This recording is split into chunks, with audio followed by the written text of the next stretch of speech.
Da farko dai Adam Zango nake yanzu a Usha lokacin ana yara ne. Wannan sunan da ne kenan. Suna ne tun daga makaranta har ya biyo ni zuwa cikin masana'antar.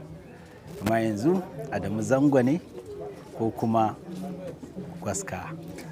Da farko dai ni haifaffen garin Kaduna ne, Zangon Katab Local Government. A nan na yi karatuna na primary aji 1 zuwa 2 kafin a samu matsalan tarzoma na fada da aka samu a garin 1992 kenan, muka koma jihar Plateau State Jos. A nan na ci gaba da karatu na Islamiyya Primary School, daga nan kuma na shiga Government Secondary School Laranto Jos. A nan na gama secondary school gina, daga nan kuma ban samu daman ci gaba da karatu ba.